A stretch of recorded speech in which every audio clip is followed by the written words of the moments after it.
whoever pranked Rachel Johnson is either one of the greatest actors around at the moment or is deeply disturbed, because those tears at the end of the call sounded unbelievably genuine. Now, the question is, when it comes to call-ins to television programs, I've done the occasional one, not very many, but you call in. I remember ringing up. I can't what it question time or whatever, any questions, and you're triaged effectively. You're asked what you want to say. You're kept on hold for quite a while, and then finally you're given access. And I imagine that's exactly what happens with LBT.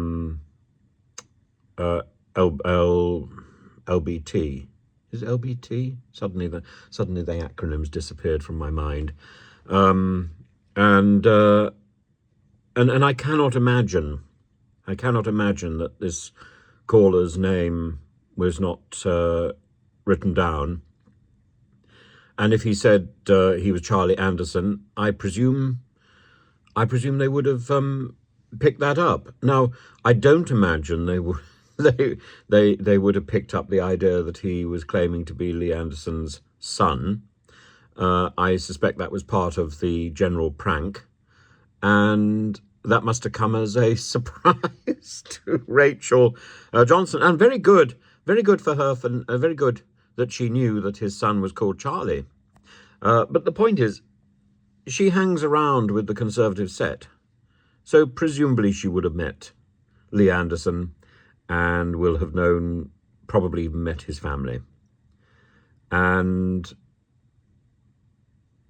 she is as much pranked in this call as Lee Anderson is.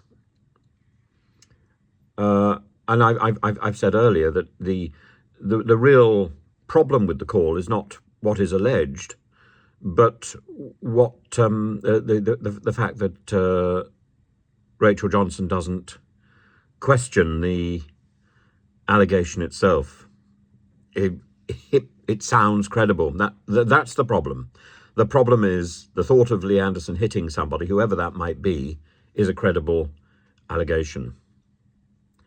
And that gives us an insight into what people think of Lee Anderson in the Conservative Party. And that's worrying. And I don't like the idea that there is a Conservative minister who is simply assumed to be a thug.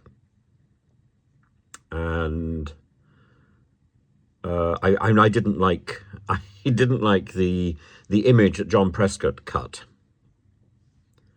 and for exactly the same reason. It's not an attractive image, and it's not part of our tradition of politics in the UK. As for the idea, and there's plenty of threats all over the place, plenty of threats, and I think this is public property now. The actual recording on LBC is out there. It's all over Twitter, as indeed is the response of Lee Anderson with quite threatening words that he would like to meet that young man who made the call. And there's nothing that Lee Anderson says at any point that is genuinely dodgy. But the tone of threat which comes through is palpable and unbelievable.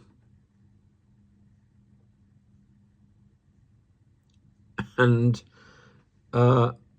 yet this is the man who tried to prank people on the doorstep, who tried to prank people at the election.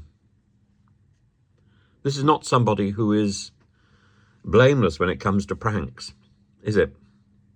Not somebody who is as pure as driven snow when it comes to pranking and playing around with media imagery. And indeed, it's there in his television show.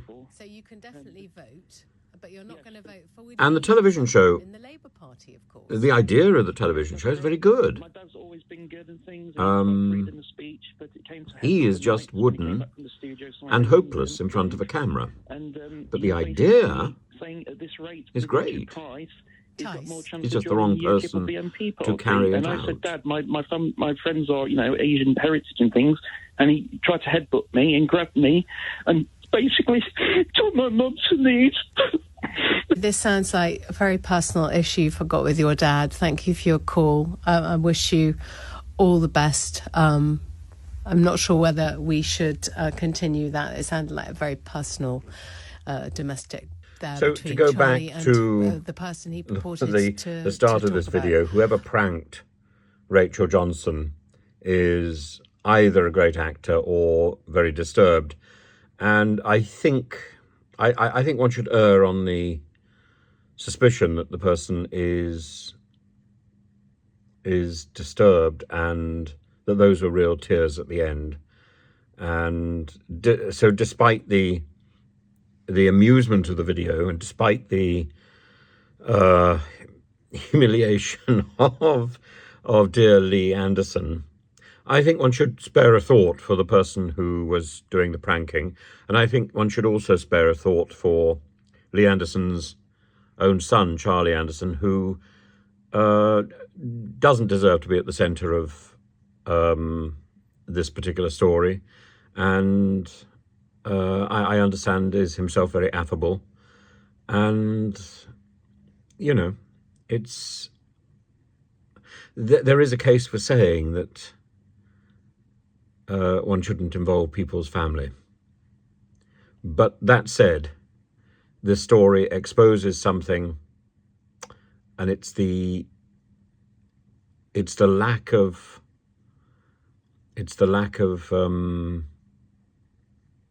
support for Lee Anderson, which comes out of the story, and the assumption that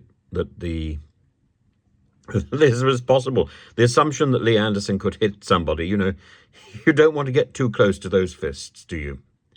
But as I say, my heart goes out to the person who pranked, who rang up LBC in the first place. And I have a lot of sympathy for Charlie Anderson, who's caught up in a story not of his own making.